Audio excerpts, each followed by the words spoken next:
Okay, good afternoon. My name is Ali Kujuri, for those of you who do not know me, and I'm an adjunct professor at this department, Engineering Science Department, and one of the organizers of this lecture series. On behalf of our department and then the School of Science and Technology, let me welcome you all to this first lecture for this academic year and 112th lecture in the series, in the engineering lecture series since the start in 2006.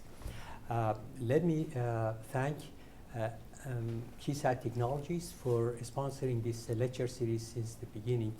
And in fact, every semester I start with the invited speaker from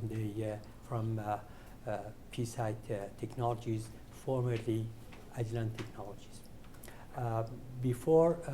By the way, I should also thank Mr. Sharon Marivani and also Ms. Ronnie Goodland, who have been helping me in setting up things and so forth. Before I introduce our invited speaker, let me mention that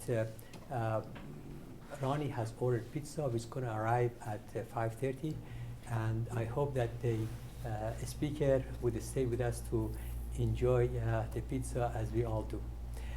The next lecture is titled UAS, Lead the Coming Robotic Revolution, by Mr. Sean Hedrick, who is the founder and CEO of Aerotestra Incorporated.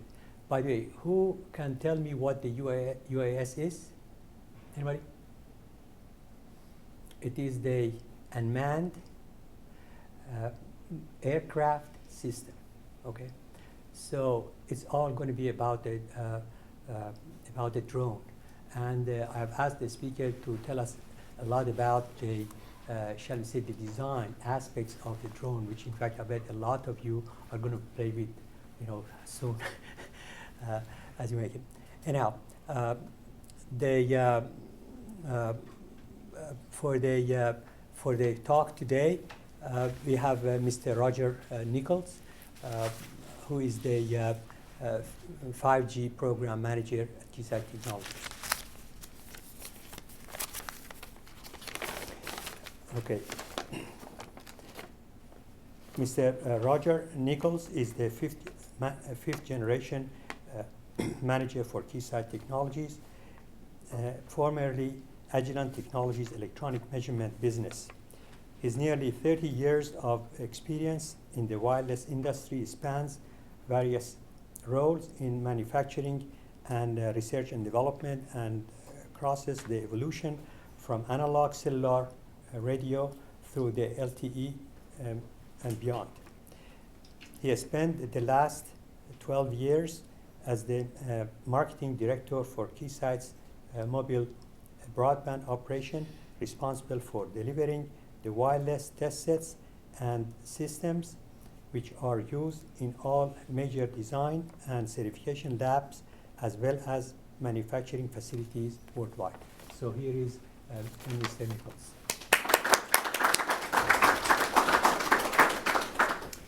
Thank you, Ollie, and thanks for your time this evening. I'll try to make that somewhat entertaining. I see that since I left school some 30 years ago, things haven't changed. There's always plenty of room in the front. And so what kind of, how far along in your education are you? Freshman, high school, junior, senior? All right, so you've had some of the basics, and so some of this stuff I'm going to go through kind of fast, and there'll be a test at the end. First we're going to start with a test. I lied about the test being at the end. Does anybody know how many times the phonetic alphabet has invented in the history of humankind?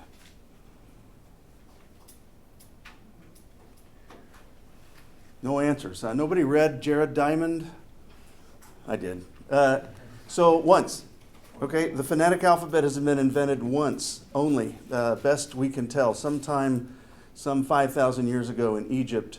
And every other phonetic alphabet, the cuneiform, Hangul, Greek, Roman, is an offshoot of those ideas.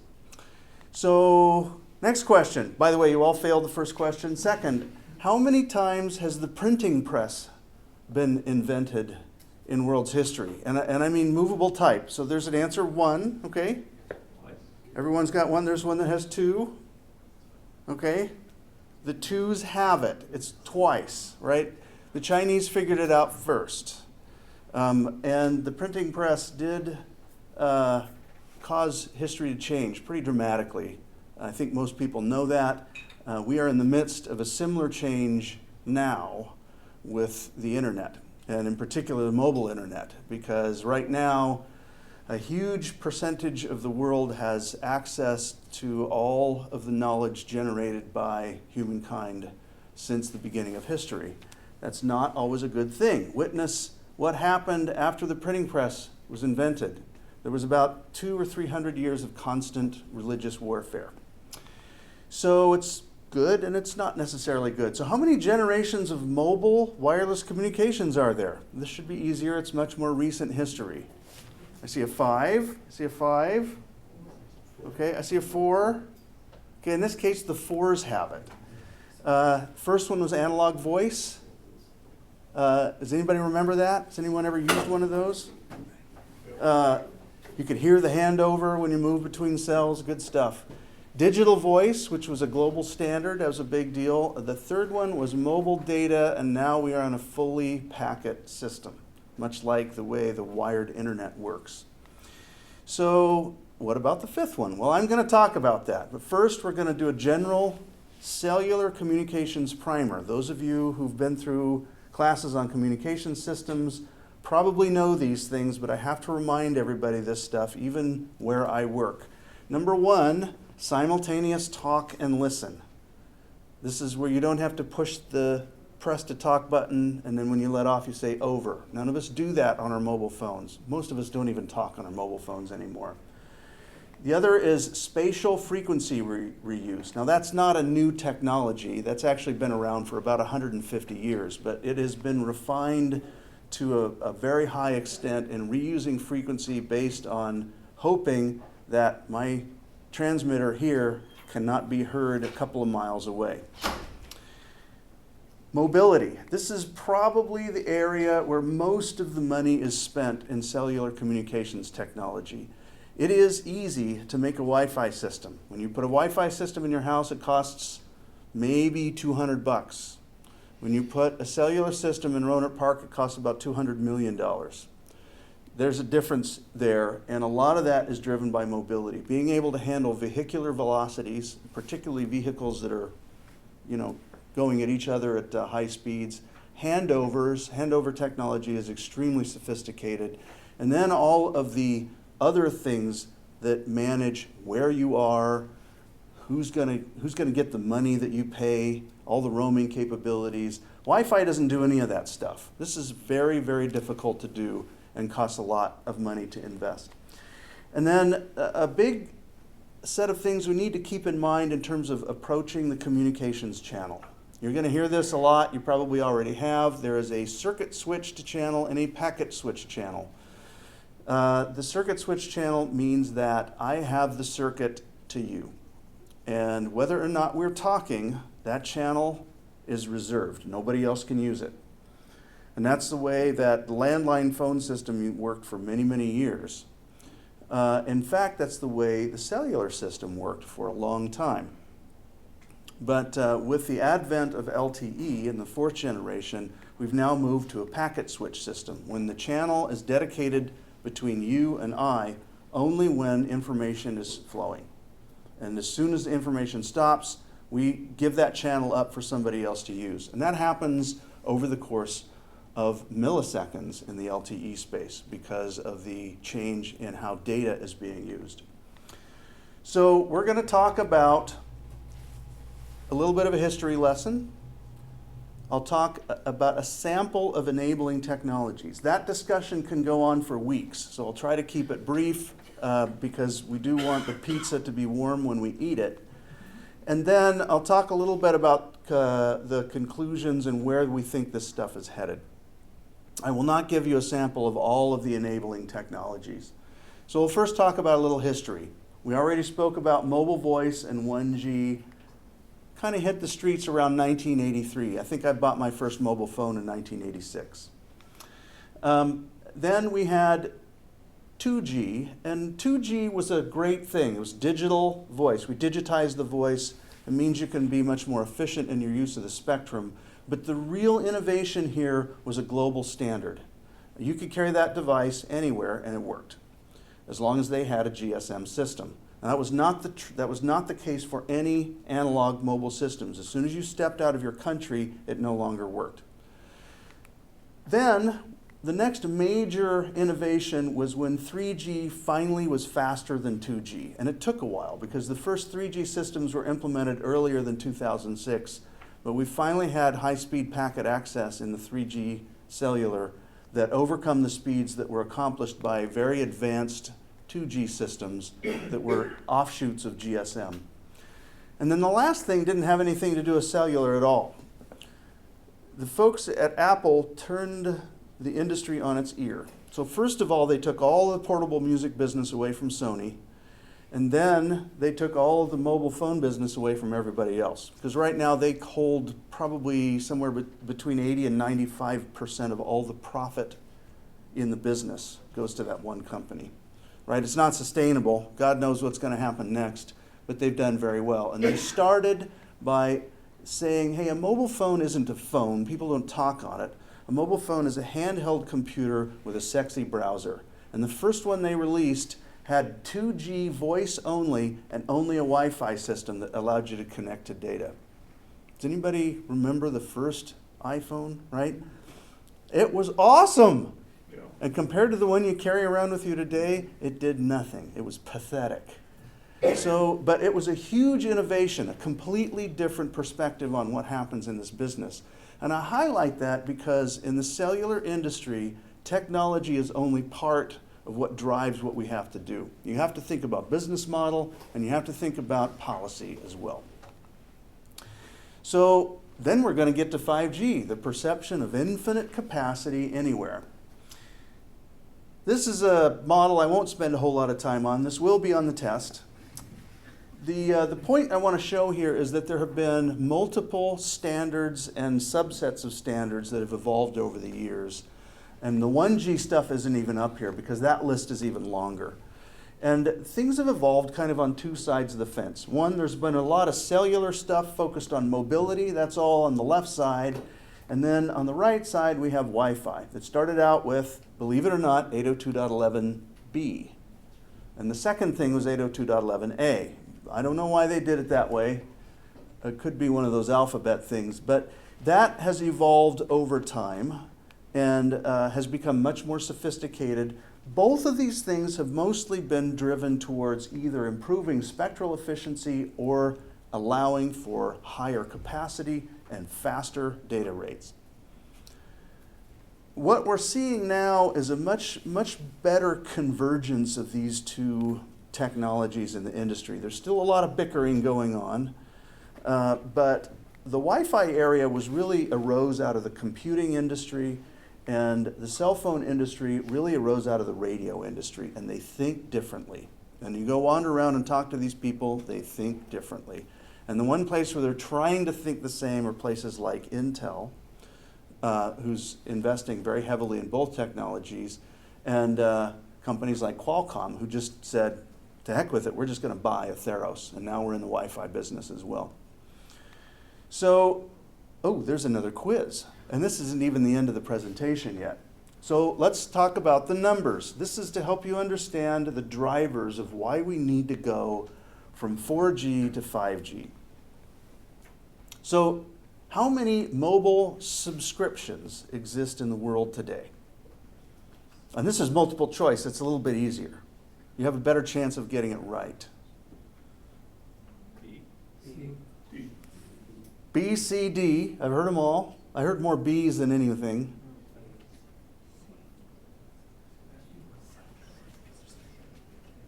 These numbers are staggering. There are 7 billion mobile subscriptions in the world today, one for every human on the planet. That does not mean that every human has one. Who has more than one cellular subscription in this room? Don't be shy. There's one. Those of you who aren't raising your hands don't know that you have more than one. Who has a Kindle? Who has an iPad? Does the iPad have cellular capability? All right. Oops, I forgot. Right? So there's a lot of people that have 2. I know a lot of people that have 3. I think these people are really sick. But the point is this is not going down, right? Now, the next one is what percentage of those subscriptions are served by LTE, the latest, the 4th generation of technology? Today. E. So I heard A, 2%. I heard E, 58.8%. D. D, 25.2. You're all wrong. It's 14.8. Man, I don't know who the teachers are in this place. So I was actually surprised by this as well. I just read this in a report fairly recently. What that means is that, and this is important, everyone says, oh man, this stuff is rolling out really fast. Well, it is, but it takes a while. It's a huge investment to put the infrastructure in place to serve the subscribers that are out there. It's only been in the last couple of years that we started selling more non-2G only phones than 2G only phones. Most of the phones have 2G, 3G, and 4G on them so that they can roam around and have capability. So LTE has a ways to go, and it is going to serve us for years. And one of the things I want to make clear is that 5G does not replace 4G. It is an addition to 4G. They're going to have to work together. So there's more questions. How much energy does it take an operator to deliver 1 gigabyte on the average around the world? How many of you use more than 1 gigabyte a month? Don't be shy. So how much energy do you think it takes for them to operate? There's one answer up here that is obviously wrong. And in engineering community, you should be able to pick that one out. Anybody have any guesses on either of those? What's obviously wrong and what is the right answer? One that has watts in it. One that has watts in it is definitely wrong because watts are not energy, right? Watts are power. So what do you think the answer is? This is also staggering. 2 kilowatt hours per gigabyte. All right, big deal. 2 kilowatt hours, fine. We're paying, what, 16, 17 cents a kilowatt hour? Can't cost that much, right? All right, let's ask the next question. What is the world's current monthly mobile data consumption? Does anybody ever use the exabyte, right? Does anybody ever use that prefix? That's the answer, 6 exabytes per month. So that's 6 times 10 to the 18th. So you think a little bit about this. Everybody knows the answer. 1 million seconds is about 11 days. 1 billion seconds is 31 years. 1 trillion seconds is 31,000 years. An exabyte is a lot more than 1 trillion, like by many orders of magnitude. So think about 2 kilowatt hours and 6 exabytes per month.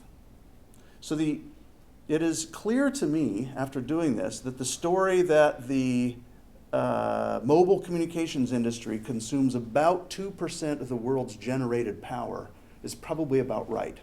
Because that all by itself, which is just the power that is required to power up the network and deliver your gigabytes, is 2 kilowatt hours, and that's about 0.4 or 0.5% of all the world's generated power. Add to that what it takes to charge up all of your batteries, to manufacture all your phones, and make all the supply chain and fire up all that stuff that has to happen. It's probably not too far off, somewhere between 1% and 2% of the entire world's generated power we use on Facebook. So it's not green. This is not a green technology. In India, 70% of the 400,000 base stations they have in place lose grid power for up to 8 hours a day. Right? How do they make up for that? Diesel generators. They use 2 billion liters of diesel a year in India alone. I happen to know that Vodafone in Europe has about 10,000 diesel generators that they operate. Some poor slob has to go out there and pour fuel in those once a month or however often that happens. And globally, there's 3 million off-grid base stations. And most of those base stations consume north of a couple of kilowatts. So, and China Mobile consumed 14 terawatt hours in 2012 just to deliver their signal. I calculate that's about $1 billion power bill. It's about the same as what I have to pay for my house in Santa Rosa. I'm not from California. I hate the energy prices here. So isn't that a little far? You know, what's going on? What will the industry actually get there? Let's look at a couple more fun facts. U.S. wireless data traffic. That's just in the U.S. The wireless mobile data traffic in 2007 was 5 terabytes per year, and now we consume that every 2 days. And that's growing somewhere between 30 and 50% per year. That's an exponential growth path. Pretty amazing. Global mobile operators, over-the-top revenues. So an over-the-top revenue is what you pay when you pay for more than just access. So anybody ever buy one of those eggs on Angry Birds? Anyone ever pay for one of those things? I would never do that, right? Okay, that's an over-the-top thing, but it's a lot more than that. Anybody pay for Hulu, mobile, that kind of thing? That's an over-the-top service. That's not just access, it's something else on top of that. That business is now bigger than what they get for just providing access in the world. This is another interesting one. More than 80% of all mobile data traffic is generated and terminated indoors. That means the sender and the receiver are inside. They're not moving. And most of the investment in this industry is to allow for people to move around. It's amazing. And then a gigabyte, that 2 kilowatt hours, plus all the other stuff they have to do, it costs a mobile network operator about $10 to deliver that. It's expensive. And I think we all know that because of what we pay for this. So it's expensive, it consumes a lot of power, everybody wants more data, the numbers are staggering, lots of zeros. So the current system actually, we're pretty sure, won't be able to handle the demand for the capacity and the speeds probably 10 years from now. So it's time to work on the next generation. And there are 3 major use cases. Enhanced mobile broadband. That's just faster, better, more high-resolution cat videos. Massive machine-type communications. This is machines that talk to each other. People are not involved. Now, big deal, right? How hard can that be? I've got my grid meter on my house, and it sends information back to the folks at PG&E so they can monitor me and make sure I'm not a terrorist. So the key on this is that this is hard to do because of the number of devices, because of interference issues, and literally it's hard to keep track of and track the quantity of independent addresses up there in the space. That's why we went from IPv4 to IPv6, but that's only part of the problem. So there's a lot of work that has to do to enable this massive machine-type communication space. And then the other one, which we don't think about too much, is the ultra-reliable or low-latency space. This is why the industry is as constrained as it is now. Most of the mobile phone industry gets its money from entertainment. Okay, too bad. We spend a tremendous amount of time doing some serious high-tech stuff for the sake of a better cat video. Or I like to do Watch Mojo and check out the greatest guitar riffs of all time. But the point is that there are markets that would be expanded dramatically if you could rely on the mobile phone system to do things like perform roadside surgery with a remote robot, right? Wouldn't that be cool? That's a sub-millisecond end-to-end latency, and you'd have to have super high reliability because you probably don't want that robot chopping away at your esophagus unless you know that link is going to be there and the doctor on the other end can control things. Now, is that really going to happen? I don't know. Is that a good business model? I have no idea.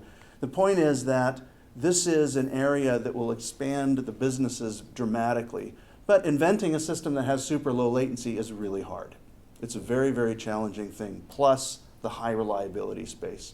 Is anybody happy with the reliability of their cell phone service they have right now? There's always one. There's two. There's always, people are lying. Okay, you want to stay away from these people because they're not honest.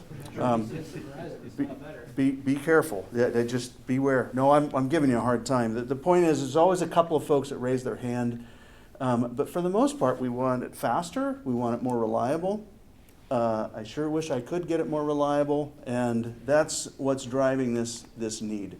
What does that really look like? Security, by the way. Security is another major space, and that actually impacts all of these. So the cybersecurity territory here is massive. I think less than 20% of all mobile traffic in the United States is encrypted. Think about how many bytes that is. Less than 20% of that is encrypted. It's not secure. So what does that really look like? So this is my very sophisticated model of a mobile phone system. This is a 4G system. A lot of people are using it. Mobile data is real. We're all using it. It actually functions really well. I live and die by using my mobile phone to find my way around when I travel around the world. It works most of the time. It works well some of the time.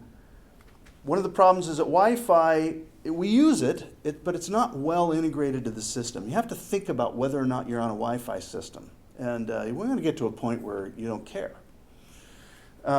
It doesn't work well in a crowd. And the bigger the crowd, the tougher this is. But even I've found that when you land after flying over the ocean in a big airplane, has a couple hundred people in it, and everybody flicks out their phone and turns it on and checks the latest Facebook postings, the system slows down pretty dramatically. In fact, sometimes it grinds to a halt. And that's a capacity issue and an interference issue. And so it doesn't always work very well in a crowd. You got a bunch of people here. Not only do you have a crowd here, but they're kind of at a cell edge. And one of the problems with LTE is there's a lot of interference here that is intercell interference. And at the cell edge, coverage isn't very good. If you have 1 bar of LTE on your phone, have you ever noticed how you just pretty much don't have any? Okay, that's part of what it's like being at a cell edge. And consumes a lot of power. So what is 5G going to do? So first thing is we're going to improve crowd service. And where this becomes really obvious, again, is in entertainment. Soccer games, big giant football games with 200 or 100,000 people in a stadium. You want to be able to service that. People, that's the only place in the world where the upload demand is actually higher than the download demand, by the way, is in a soccer game in Europe. It's pretty interesting stuff. People are uploading information. But it doesn't work very well because there's so many people and they all have their stuff going on. So the best way to improve that is to add a more dense set of cells. More cells. You get better bits per hertz per second per square meter. And in this case, they're mounted on light posts. Great idea. And now that crowd is happy because they have a good coverage. The next one is amazingly fast. And I drew the picture here to show antennas here that are working at much higher frequencies in the millimeter wave space. So most of you were maybe aware of the FCC announcement that happened in June where they're opening up spectrum at 28 gigahertz, 37 gigahertz, and 39 gigahertz with bandwidths of up to 700 megahertz for a single channel. LTE bandwidths are sitting at 20 right now, so you open up to 700, you get a lot more bits through that pipe. And these individuals who are getting their highly directive radio beams from their super high frequency, short wavelength radios are getting huge fat data pipes, maybe 4 or 5 gigabits per second download speeds, maybe half that on the upload. Pretty cool, right? Is anybody ever going to need that? Well, 15 years ago, everyone was arguing about whether or not anyone would ever need 1 megabit per second. So we're way past that. So that's a pretty cool idea. And then the next one is a little bit complicated. This is all things communicating. So I changed my arrows a little bit. We're going to talk about the gentleman in the car here. So the person in the car is driving down the road talking on his mobile phone, right? How many people have done this? I won't call the cops. And the guy standing next to him is in jeopardy. But notice that the guy standing next to him, his downlink is coming from a nomadic base station on top of the car. Isn't that cool? What if you had a base station on your car? Then you'd have more coverage where there were more cars. In some cases, that might make a lot of sense. His uplink is actually being routed through somebody else's phone to this base station. So his downlink and uplink are going to different cell sites. That doesn't happen today. He's also communicating through somebody else's device using device-to-device communication. That also does not happen today. That's kind of like a cellular mesh network, which would be pretty interesting. There's a lot of reasons why that could add value to the current situation. It also adds a lot of interference problems and changes the design of the user equipment pretty dramatically. But it's a neat idea. The gentleman in the car is getting his downlink from a nearby light post, and his uplink is going to this cell site. Now, why would that make any sense? It doesn't make any sense. Wouldn't he just get his downlink from this cell site, or even from the thing that's sitting on top of his car?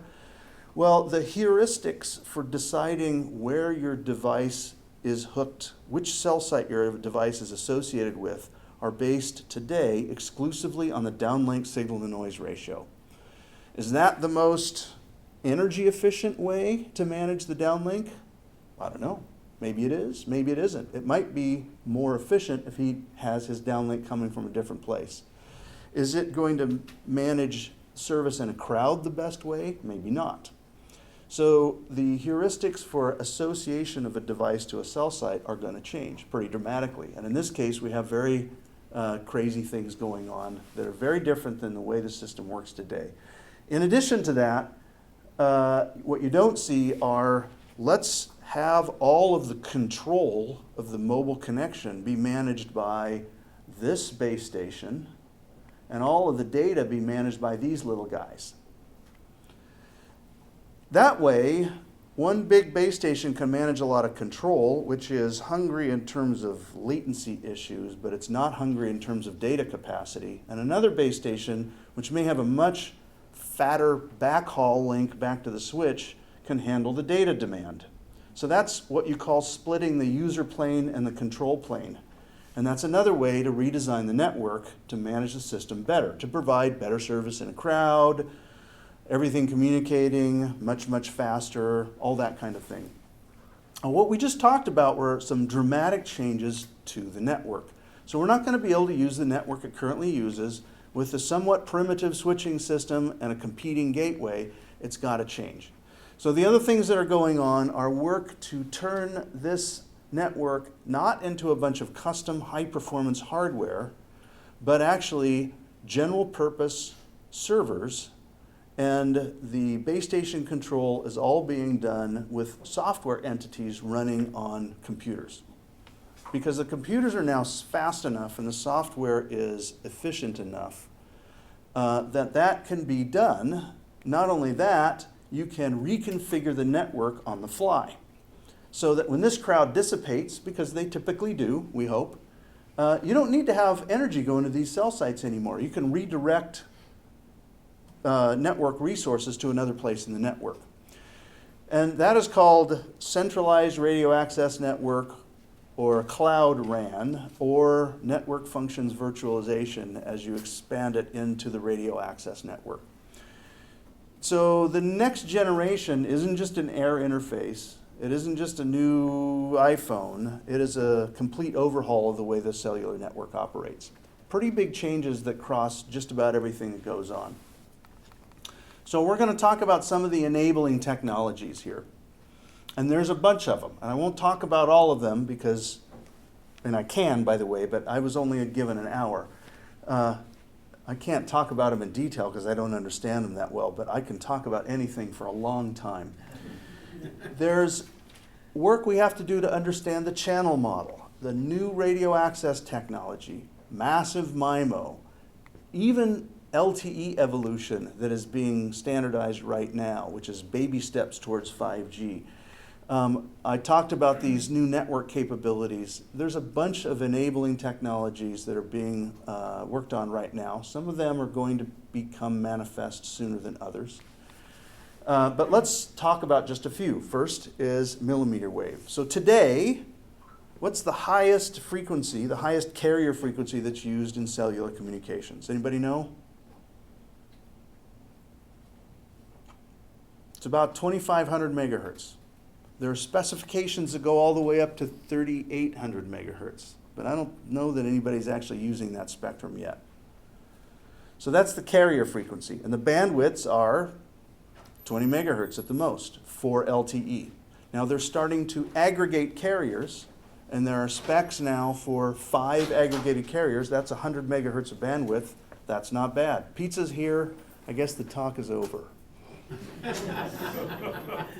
guys came too soon. All right, so why are we going to millimeter wave? Because there's more available bandwidth. This is a good illustration. Today, there's about 600 megahertz of licensed spectrum that's used. That's all, right? Around the world. That's it for cellular communications. There's moves to add about another 500 more. And of course, there's unlicensed spectrum that's used in the Wi-Fi space that anybody can stomp around in. And it's not used very efficiently, by the way.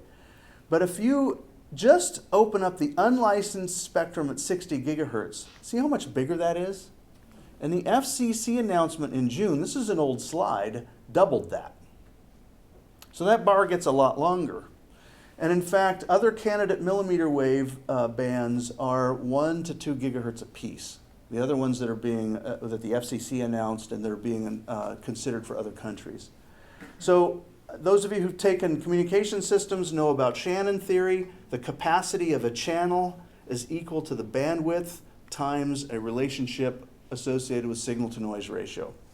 Okay, so it's proportional to the bandwidth. If I have more bandwidth, I can give you more bits. And that's what this is all about, is more bits. And that millimeter wave spectrum is technically between 30 and 300 gigahertz, right? Because that's between 10 and 1 millimeter in terms of wavelength and free space. But most of what's going to be done in 5G is going to be below 40. It'll be between 20 and 40 gigahertz. But those are big bandwidths. There's huge spectrum available. But it's hard to do stuff here because the propagation loss is higher. The components that you have to make in your 3.5 fabrication facilities are much more expensive. The mechanical tolerances in your packaging and your antenna systems are much, much tighter to get the match properly and all those other things. This is hard to do. And then it's a directive, a much more directional set of technologies. So I'm going to be aiming beams at my users that are a few degrees wide.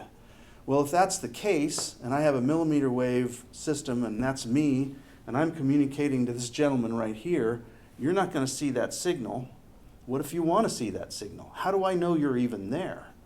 So for a millimeter wave system to get first access and to track somebody that's moving around is quite a bit more difficult than a cellular system that has a much broader span of antenna, of much lower antenna gain, basically, and almost omnidirectional in some cases, and it doesn't necessarily matter where the person is. In the millimeter wave frequencies, it does matter, and they're going to have to design antenna systems that point in certain directions and know where to point and know when to move that beam around to follow people as they move around. It's very complex. In addition to that, we need to define a new air interface technology. And the reason for that is to get better spectral efficiency, deal with wider bandwidths, better energy efficiency. So here's an example. In LTE, on the downlink signal, there are synchronization tones and pilot signals that are on all of the time, right? What if you could design a system where they weren't on all the time? How much energy would you save? So China Mobile's 14 terawatt hours, about 70% of that is consumed in the power amplifiers in the base stations. It's not their data centers. It's not their lights in their buildings and their air conditioning. It is the power amplifiers or the heat removal systems on the power amplifiers in the base stations. So if you could shut those power amplifiers down 10% of the time, you would save 1.4 terawatt hours in a year, right? That's a big deal, duty cycle. So there's work being done there for energy efficiency and higher mobility. People want to be able to have cellular backhaul for Wi-Fi on high-speed trains. It's a big deal. Trains going 500 kilometers per hour. If anybody's ever been in a high-speed train going even 200 kilometers per hour, it's pretty amazing. But the Doppler effects are a big deal, and the handovers are extremely difficult to manage. It's hard. So a new air interface, including what kind of modulation, what kind of waveforms you pick, how do you duplex and get multi-users, and how do you deal with channel coding and error correction and frame structures, all of that is being redesigned right now. And I could do an entire presentation on where that's headed. So if you're interested after pizza, we'll talk about that. Just a quick check though, you've got the physical channel and the media access control, and they're getting redesigned, right? So those of you who've learned anything about communication systems know that you have information, you have to digitize it and encode it for forward error correction. And then this thing called the MAC selects the channel and gives you access to the medium access control, right? And that also does retransmission. Hello, what? Hello, what? That's retransmission, right? That's what happens in the MAC. And then there's a physical channel where you code that into virtual channels and modulate your signal and send it out. All of that stuff needs to change for improving spectral efficiency, energy efficiency, and dealing with a much wider bandwidth, this millimeter wave space. And they want to have consistency in the radio access technology all the way from below 6 gigahertz, which is where most of things happen today, all the way up through at least the enhanced mobile broadband frequencies and millimeter wave frequencies, probably up to 40 gigahertz. So then there's massive MIMO. So you guys might have heard about MIMO. You may have heard about massive MIMO. For those who are interested, I have some posters, and I'll do a MIMO tutorial after this for those sick people that want to stay around long enough for that. This is really complicated stuff. It looks really cool. I've got these directive beams that are going to my phones, but that's overly simplified, and then the math is completely opaque. So the point, though, is that if you increase the number of base station antennas, and each one of those has an independent baseband transceiver behind it, you can get a much higher spectral efficiency. You can decrease the power output of each of your power amplifiers. It does save energy. You can have better capacity because it puts energy only where it needs it. And you can overcome most of the problems associated with uncorrelated noise. So a quick example of this is all simulation. This is in MATLAB. We have a linear array of antennas, omnidirectional antennas. And everyone who's been in a fields class has done these where you're looking straight down and you have two antennas and you change the phase relationship and you get this lobe that moves around. And if you have three antennas, you can be more directive. Well, this is an exercise of just a linear array of omnidirectional antennas where you're messing around with the phase and amplitude characteristics on each one and serving 4 users, right? And the way that massive MIMO works is you make 4 copies. You make 50. There's 50 elements in this case, each separated by half lambda. And you make 50 copies of each user's signal. And you mess around the phase and amplitude relationship on each individual antenna. And you can be and superimpose that. And so the target UE has got a really nice beam going to it. And these other user equipment items, that's UE, don't know if you know the term, that's user equipment, that stands for iPhone. They are in dark spaces and they're not illuminated. Pretty cool stuff. And in this case, UE number 2 is the target UE. Well, with only 50 elements, you're kind of close to the null that you're aiming at UE number 3, and the null that you're aiming at UE number 4 is way down here, but they're kind of narrow. If the guy moves very far, particularly if you're using millimeter wave where the wavelengths are this far, then you have to have a system that tracks where the user is. And in UE3, in this case, this guy is the target, and that UE is in a null, and UE4 down here is the target, and these others are in a null. This all happens simultaneously, right? So you superimpose the signals on each antenna, and that's how that works. This is a very quick view of massive MIMO. First time anybody hears about that, they don't understand any of it. I am not unique in that case, but the point is that note that the energy that you're spitting out here can be lower. And in fact, we've proven in the simulation, if we increase the number of antennas to 200, we could reduce the total required RF energy by about 16 dB. It's not bad, right? Less than 1/10 of what's necessary. But given this is more than just a new air interface, what about the small scale? What about the stuff that's happening inside of your device? So now I want to have 5, 6 gigabits per second downlink. That's cool. Why? Well, I want to have some really high-speed video, or I want to download a video really fast. Well, that means inside the device, the bits have to move around really fast. So all of the electronics inside these devices have to become even faster than they are today, and power consumption is a big deal. Who's happy with the battery life on their device? You guys don't raise your hands, okay? Right? So it's a huge deal. Battery management, there are hundreds of patents that are active on the battery management alone that happens inside your iPhone or your Samsung or whatever you're carrying. And think about a 4K display. Now, I don't know why anybody needs a 4K display on something that's this small, right? But you can buy it, right? So if you build it, they will come. And inter-chip communications, external connects, HDMI, very high-speed links, or even the latest Wi-Fi, which can be gigabit per second capabilities. So think about the internal connections. Serial, the fastest you can get a copper interconnect to go these days is about 10 gigabits per second. A single copper interconnect. That's the state of the art. And that is not hooking up a couple of wires. That is a super sophisticated communication system on either side, doing channel equalization and many other things. That consumes, at the state of the art, about 10 picojoules per bit. That's about 100 milliwatts for 10 gigabits per second. So the entire Wi-Fi system in your computer is not allowed to consume more than a watt.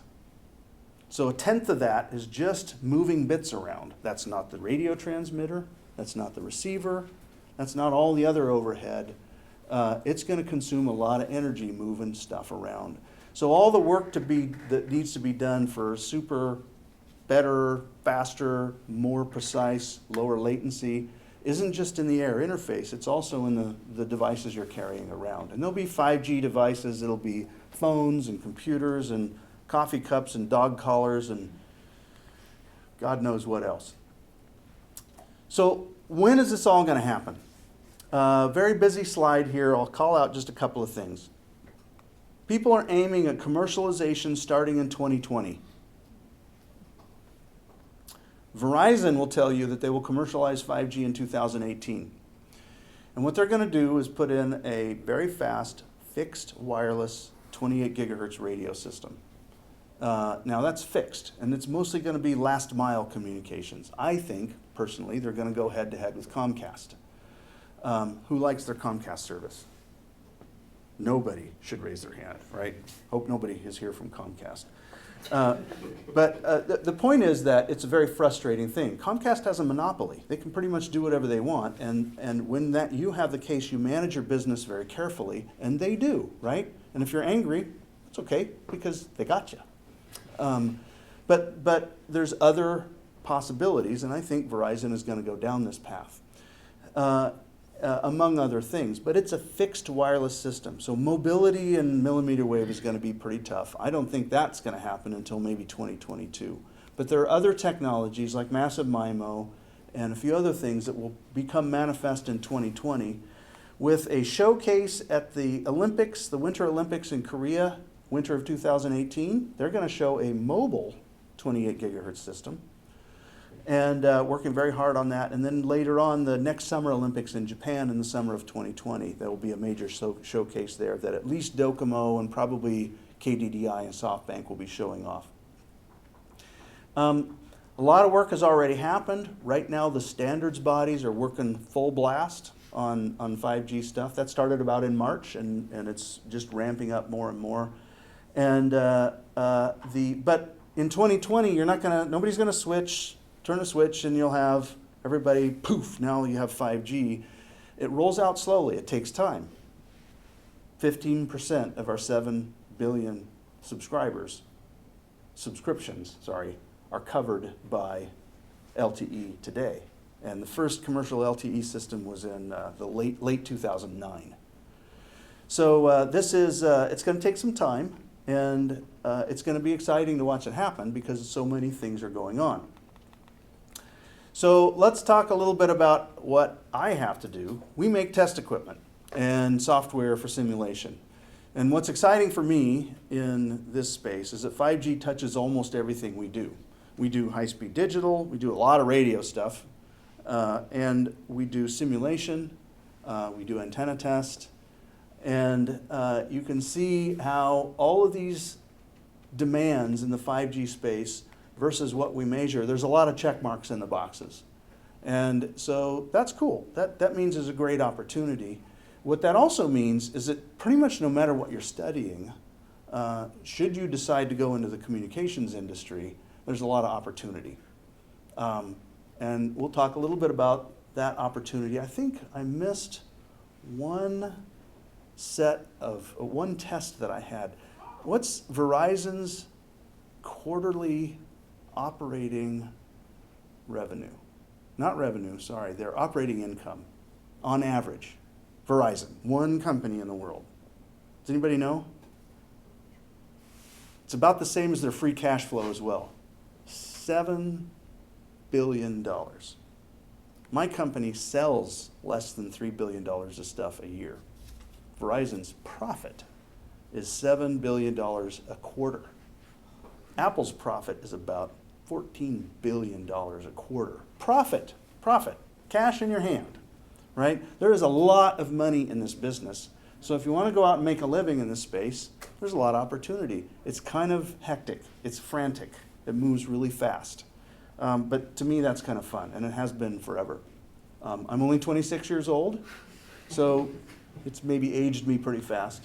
Let's talk about last set of things. Questions. Anyone know when the first telegraph was invented and implemented? Don knows. Don knows, but he's seen this presentation before. 1792. It was not an electric telegraph. It was there's machines waving big semaphore flags. Napoleon loved this stuff. There's a great fictional account of how this was used in The Count of Monte Cristo, which is my favorite novel ever. Let's ask the question you thought I was asking. When was the first electrical telegraph? And I heard a right answer in here somewhere. 1837. And by the way, it was invented in the US and in the UK at about the same time. The first radio telegraph.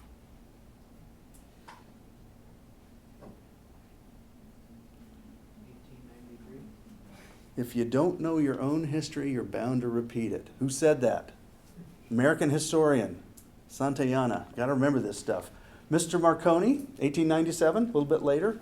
Pretty cool stuff. Really, really close. What happened on the 25th of June in 1876?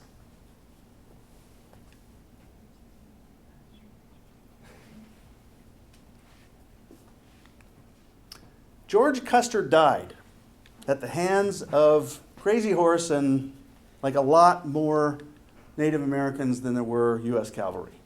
right? Somewhere on the plains of eastern Montana. It also turns out that was the day that Alexander Graham Bell showed the telephone at the Philadelphia Centennial Exposition. One of those is an example of good communication. One is an example of bad communication. I will let you figure out which is which. Okay? Who invented spread spectrum? You can't answer this. Does anyone know what spread spectrum is? Does anybody use spread spectrum today? Who uses Bluetooth? That's spread spectrum, right? That means either frequency hopping or what we call direct sequence spread spectrum, where you hit the carrier with a really wideband digital signal and spread it out a long ways. Who invented this technology? Qualcomm? It's like Qualcomm, that's correct, but they did not invent this. It's a young lady named Hedy Lamarr, Oh, yeah. right? The most beautiful woman in the world, according to her promoters. She actually was a serial inventor and did all kinds of stuff. She gave this away to the U.S. Navy to use for secure communications between ships and torpedoes during World War II. They turned it down. Every one of you has either used or had spectrum signals passing through you in the last hour, right? Pretty big deal. She was a brilliant woman. There's a great history written by Richard Rhodes of this lady. It's worth looking at. He has a Pulitzer Prize for his stories of the invention of the atomic bomb and the thermonuclear bomb. So, do we need cell phones? Text messaging, cameras, email, GPS? Do we need any of that stuff? That's the last question. You have to define need, right? This has become a pervasive part of our life. And I still know people who refuse to own a mobile phone. And that's cool. I'm good with that. Although every phone that gets sold is more shoes I can put on my kids' feet. But the point here is that it's no longer this novelty. It has become integral to our society, and not just us here in the U.S. It's integral to many societies, and they're driving to make this even further. There's a talk about the unmanned aerial systems, right? So I heard a fantastic talk by the guy from Facebook who manages their lab, where they're doing the solar-powered high-altitude systems. And it turns out they've concluded that's cheaper than strapping cable all over the place in places where, like India and Africa, where it's harder to get internet to people, believe it or not. Pretty interesting models. But this is so pervasive in our life, and the demand of society for the performance is going to continue. And that's why this 5G stuff is happening. I'm happy to be part of it, as I was to be part of the other ones. It's very exciting to me. And that's it. I'm on time, and I have 32 seconds for questions. Yeah. Ollie. In the mid-1990s, these cell phone providers, bought a lot of bandwidth from the government. I mean, the area, I should say. And the question is that now for the 5G, now these providers now need to go and buy a lot of more bandwidth, right? That's a good question. Yeah. So, I mean, government now is going to be, basically now profit a lot right now from this thing, right, or what? Well, so you mentioned one leg of this three-legged stool in the cellular industry, which is policy, Right. which actually tends to pace what goes on in technology. And spectrum policy is one of the most interesting. So it is correct. Ollie has mentioned in the 90s, when they auctioned off all what was now called the PCS spectrum, in the US that generated some $10 billion worth of, the operators paid for somewhere between $8 and $10 billion worth of spectrum so that they could build out their systems and use licensed spectrum. That's a lot of money, and in today's dollars it's even more. In Europe, it was way more than twice that, and a lot of the operators almost went out of business. It was a dreadful situation when they went for the 3G spectrum auctions in Europe. So the government has to manage this very carefully, and they are, But it is correct. There is an auction going on right now, as we speak, for spectrum that used to be occupied by TV broadcasting in the 600 megahertz territory. 600 megahertz is just cherry spectrum. It is wonderful stuff, right? It propagates a long way. It's easy to manage. All of the channel models are well known. But it's a weird auction because they're doing an inverse, the Dutch auction for the current holders, which means that they're bidding them down on how much they're willing to take. And now the big guys are coming in and doing a positive auction, and the people who are the incumbent holders of the spectrum get the money that they got bid down to, and then the delta is going to be used probably to buy expensive toilet seats, but will be used for other things in the communication business. And there's a lot of money at stake because the dollar amount of the spectrum stopped when it was going down at $80 billion for the total of all the regions in the U.S. And will the positive auction actually rise above $80 billion? Nobody thinks so. So we're going to have to watch that one carefully. And I don't know. I think they're going to be auctioning this stuff off, and people will be making bets, and some people will lose. Now, in addition to that, these providers now should pay a lot for all of these base stations, and then the trunks basically connected to the switches and so forth. So a lot of the money that now these guys are going to spend now is going to be paid then by people like us, like as the consumers, right? I mean, so this means that the cell phone is going to be really going up in Yeah. So the monthly charge. yes, is the cell phone charge going to go up? So that's another really interesting market dynamic, particularly in a free market. Who's going to pay more for their data plan in 3 years than they do now? Who's willing to do that? So that's like universal. Okay, I'll give you 5 gigabits per second. Are you going to pay more for that data plan? No, of course not, right? And so that's actually why the FCC has pushed this so hard to keep it an open competition, because that's what will make the market more efficient and drive the prices down. I don't think I would have ever said that I would spend $250 a month with all the cell phones in my family. I mean, my mom had a hard time when I used $5 to call my girlfriend in high school, who only lived 7 miles away. But I think, yes, there will be a lot of pressure in the business model. Now you're bringing up the other issue, which is you've got policy, you've got business model, and you've got technology. And these people are going to look for ways to actually realize that revenue and make the money. And it isn't just having people pay for faster, better cat videos. It's got to be beyond that. And that's why they're going to massive machine communications in this ultra-reliable space, because those are other businesses that haven't tapped into the mobile phone industry yet. So that's an interesting challenge, and I'm anxious to see where that actually goes. Part of the demand, though, is they're going to have to make it cheaper to operate. The power consumption has to go down. Mobile operators will tell you their number one operational expense, besides paying depreciation on spectrum and capital buildings, is paying for power. It's more expensive than paying for salaries. And if you know anything about how you run a business, salaries is almost always the most expensive operational expense you have. But power is actually higher for mobile operators right now. But they're still making a lot of money. Witness my comments about Verizon, right? And they're not alone. Any other questions? I can take them afterwards. I'm going to stick around for pizza. The last question that I have is that would the consumer be able to stay with the LTE and would not move? I mean, of course, we cannot answer this question probably easily, but I think that's a way that probably now they need to see, the providers now need to see how to go about it and then go accordingly. Yeah, so the question being, would the consumer be able to stay with LTE and not move to 5G?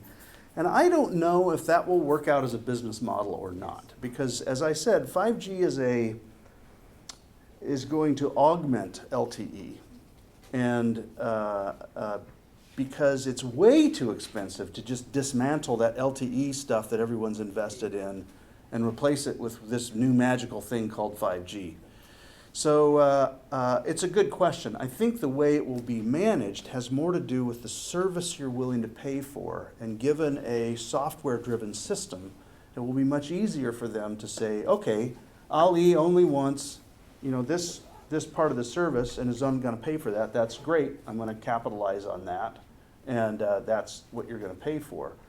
Whereas my son will want to have probably 1 billion times more data than you would want to pay for, even though he won't be able to afford it. And he'll be buying a bigger service. And that might be another way to make things more flexible and tap a more flexible business model. One quick question. Yeah. There's always been this lingering issue about safety in terms of cancer, that type of thing. How is that issue affecting the industry in general? Yeah, it's a good question. So there's a lot of back and forth on what's called non-ionizing radiation, which is what cellular radiation is. Basically what that means is you don't have a powerful enough electromagnetic signal to ionize the tissue in your body, right? Whereas if you stuck your hand in a microwave, that's a different problem, right? And that's not even an ionization issue. So there are still studies being done in the territory below 6 gigahertz.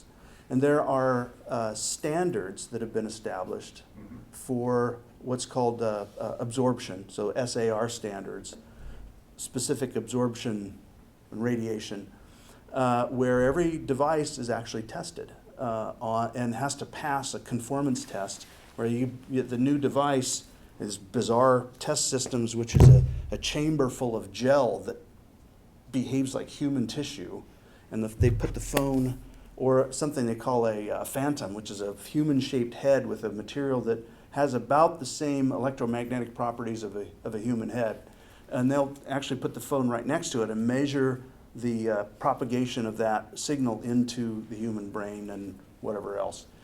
And mostly that's an exposure issue in terms of how it's specified. Does it do long-term damage?